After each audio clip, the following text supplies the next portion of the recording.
जीवन एक शिक्षक है और हर अनुभव एक पाठ। नमस्कार, मैं पूजा गुप्ता। आज के इस वीडियो में टॉपिक है कि हम अपने रिलेशनशिप को कैसे अच्छा करें और रिलेशनशिप को अच्छा करके हम अपनी इच्छा तक कैसे पहुंचे। मान लो अगर आप इस पृथ्वी पर अकेले होते तो आपको कैसा लगता? ना आप किसी से बातें कर पाते, ना आप किसी के लिए कुछ कर पाते।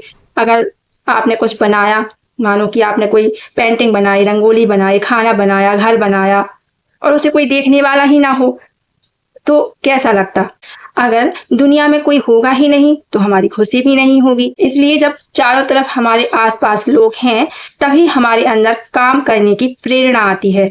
क्योंकि जब हम कोई काम करते हैं, तो जब कोई उसे देखता है, तो तारीफ़ करता है, तो हमारे अंदर और उसके करने की इच्छा होती है। मान लो अगर आपने कोई काम किया, आपने बहुत अच्छी पेंटिंग बनाई और उसे देखने वाला ही कोई ना हो, तो क्या आपका मन होगा कि मैं दूसरी पेंटिंग भी बनाऊँ? नहीं होगा।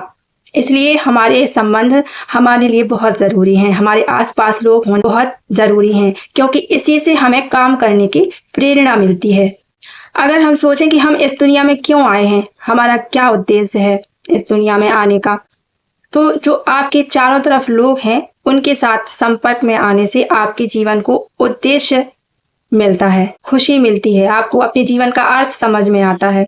इसलिए आपके आस-पास लोगों का होना बहुत ज़रूरी है और जब आपके आस-पास लोग होंगे, तो उनके साथ जो आपके संबंध हैं, वो भी अच्छे होना बहुत ज़रूरी है। क्या आप चाहते हैं कि आपके आस-पास जो भी लोग हों, वो आपके हिसाब से चलें, आपके हिसाब से काम करें? मतलब आप अपने संबंधों को बहुत अच्छा बनाना चाहते हैं, तो ये टास्क आपको करना ही है। इस टास्क को करके आप क्या-क्या कर सकते हैं? जैसे हो सकता है कोई पति अपनी पत्नी को अपने हिसाब से सोचता है कि ये मेरी बात माने।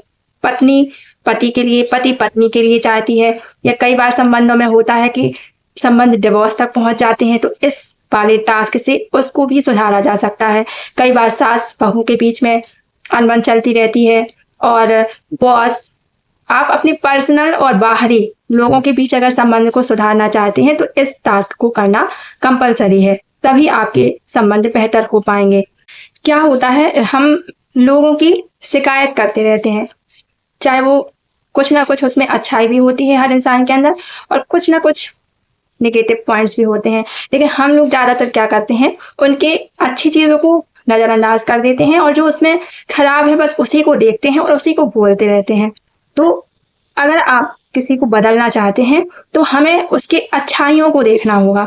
इसके लिए आपको जिस व्यक्ति को अपने हिसाब से उसमें जो आप चाहते हैं कि उसके अंदर क्या होना चाहिए, वो सोचना है, लिखना है कि आप उस व्यक्ति से क्या चाहते हैं। इसके बाद जो उस व्यक्ति के अंदर अच्छे-अच्छे गुण हैं, वो आपको लिखने हैं। इसके लिए आपको क्या करना है, इस टास्क में आप किन्हीं 3 लोगों की फ़ोटो ले सकते हैं। 3 लोगों की फ़ोटो लेनी है आपको, चाहे वो आपके साथ में हो या फिर वो सिंगल फ़ोटो हो। मैं कहती हूँ कि आप सिर्फ़ 1 फ़ोटो लें जिस रिश्ते में आप बदलाव चाहते हैं। पहले आप 1 पर करके देखें, जब 1 रिश्ता आपका ठीक हो जाए तब आप 2 और रिश्ते ले लें।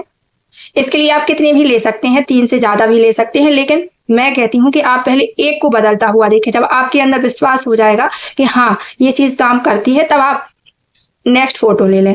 अब आप कहेंगे कि उसके अंदर तो हमेशा नेगेटिविटी ही मुझे दिखती है, तो ऐसा नहीं है। जब वो व्यक्ति आपके साथ रहा होगा, तो हो सकता है उसकी मुस्कुराहट बहुत अच्छी हो सकता है कोई ऐसा कोई काम हो जो उसका बहुत आपको पसंद हो सकता है कभी कभी कोई आपको प्रॉब्लम हुई हो और उसने आपका साथ दिया हो, वो आपका सहारा बना हो, तो कोई ना कोई अच्छी चीज़ें उसमें आपको ढूँढनी है। अब आपको क्या करना है, उस व्यक्ति की सारी पास्ट की अच्छी-अच्छी चीज़ें आपको ढूँढनी है, उसकी तस्वीर को सामने रखना है, कॉपी और पेन लेकर उसकी 5 अच्छाइयों को चुनना है, जिसके लिए आप सबसे ज़्यादा ग्रेटफुल हैं, थैंकफुल हैं, कृतज्ञता महसूस करते हैं। अब उसकी तस्वीर को देखते हुए आपको इस प्रकार लिखना है, धन्यवाद और उस व्यक्ति का नाम और आप किस चीज़ के लिए कृतज्ञ हैं, वो लिखना है। जैसे कि आप अगर किसी को बदलना चाहते हैं, तो लिखें धन्यवाद, मैं अपने पति का नाम लिख दें या पति हैं तो पत्नी का नाम लिख दें। अब आपको उसका कारण लिखना है कि आप उसे क्यों धन्यवाद कर रहे हैं, जो उसकी अच्छी चीज़ है वो लिख दें। जैसे कि धन्यवाद अपने पति का नाम क्योंकि आप मेरी बहुत केयर करते हैं। जो भी आपको उसमें 5 अच्छी चीज़ें दिखती हैं कि जो हाँ वो दिल से आपके लिए करते हैं, या वो व्यक्ति जो आपके लिए पहले कभी किया था उसको आपको लिखना है। अब आपको क्या करना है, जैसे ही आपने उस व्यक्ति के लिए 5 अच्छी चीज़ें शुक्रिया अदा के साथ लिख दी, अब आपका काम कंप्लीट हो गया। उसके बाद आपको या तो वो तस्वीर आपके सामने रखनी है, तो सुबह और रात को सोने के पहले और एक बार दोपहर में उस व्यक्ति का नाम लेना है और धन्यवाद बोलना है। उसको देखना है और बोलना है धन्यवाद। उसका नाम लेना है और बोलना है धन्यवाद। नाम लेना है और बोलना है धन्यवाद।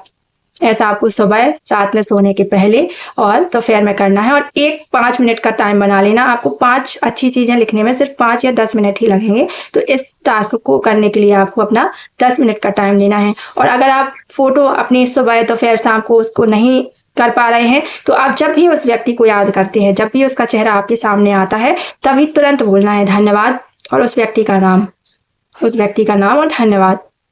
बस इतना आप करते रहेंगे। आप देखेंगे ये करते करते करते आपको जब तक करते रहना है, जब तक कि आपको उस रिश्ते में वो चीज़ महसूस ना होने लगे जो आपने सोचा है, जो आपने चाहा है कि मैं इस व्यक्ति से क्या चाहती हूँ। आप ये करते हुए देखेंगे कि आप उस व्यक्ति में बहुत सारे बदलाव खुद से आपको दिखने लगेंगे। अगर आप घर से बाहर जाते हैं तो भी उस व्यक्ति की फ़ोटो आप अपने बैग में, पर्स में ले जा सकते हैं, और सुबह, दोपहर, शाम को आप उसको देखें फ़ोटो को, और धन्यवाद मुस्कुराते हुए देखें और उसका नाम लें और धन्यवाद बोलें। इस तरह से आपको करना है। आप फ़ोटो नहीं ले जाना चाहते तो उस व्यक्ति को याद करें और धन्यवाद बोलें। बहुत अच्छी फीलिंग के साथ करना है। जब भी उस व्यक्ति के बारे में सोचें, बस अच्छा सोचें, अच्छा बोलें, नकारात्मक ना बोलें, शिकायत ना करें, तब उसमें आप बहुत जल्दी बदलाव देखेंगे। अब आप सोचेंगे ये कैसे काम करता है, तो ये इस तरह से काम करता है कि वो व्यक्ति तो वो वैसा ही रहेगा, लेकिन हमारी सोच बदल जाएगी, और जैसे ही हमारी सोच उसके पास तक पहुंचेगी तो वो इंसान भी आपके प्रति अच्छा व्यवहार करेगा, क्योंकि हमारी सोच तरंगों के रूप में इधर उधर जाती है। इसलिए जब हम उस व्यक्ति के बारे में नकारात्मक बोलते रहते हैं, सोचते रहते हैं, शिकायत करते रहते हैं, तो वही नकारात्मक चीज़ें हमारे पास वापस आती हैं। लेकिन जब आप 5 अच्छी चीज़ें उस व्यक्ति के बारे में रोज सोचेंगे, लिखेंगे, तो वो अच्छाई उस तक पहुंचेगी, और फिर वो आपके लिए अच्छा फील करेगा, तो फिर वो आपके प्रति अच्छा व्यवहार, अच्छा करने लगेगा। तो इसको टास्क को आपको करना ही है, और डे 2 और डे 3 वाला टास्क तो आपको करना ही है। अगर आपने नहीं देखे हैं तो सुबह आपको डे 2 में 10 ग्रेटिट्यूड बताए थे, वो आपको सुबह से उठकर लिखना है, और डे 3 में बताया था कि रात को सोने से पहले आपको कोई बहुत अच्छी चीज़ को सोचकर और परमात्मा को धन्यवाद बोलते हुए सो जाना है। अब मिलते हैं अगले वीडियो में। धन्यवाद।